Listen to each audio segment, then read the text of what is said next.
சோழவந்தானில் மத்திய மாநில அரசுகளை கண்டித்து திமுக கூட்டணி மாபெரும் ஆர்ப்பாட்டம்.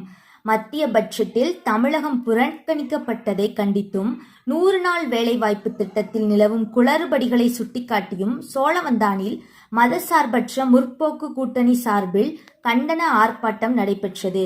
சோழவந்தான் தபால் நிலையம் முன்பாக நடைபெற்ற இந்த ஆர்ப்பாட்டத்தில் மத்திய மற்றும் மாநில அரசுகளின் பாஜக மற்றும் அதிமுக மக்கள் விரோத போக்கை கண்டித்து நூற்றுக்கணக்கானோர் திரண்டனர்.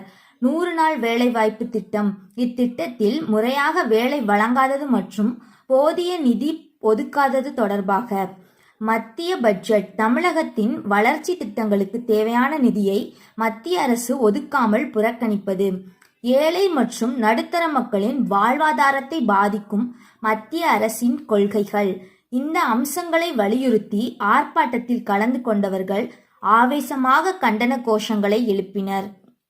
இந்த ஆர்ப்பாட்டத்திற்கு ஒன்றிய செயலாளர் பசும்பொன் மாறன் மற்றும் பேரூராட்சி தலைவர் சேர்மன் ஜெயராமன் ஆகியோர் தலைமை தாங்கினர். சோழவந்தான் தொகுதி சட்டமன்ற உறுப்பினர் வெங்கடேசன் சிறப்பு விருந்தினராக கலந்து கொண்டு கண்டன உரையாற்றினார்.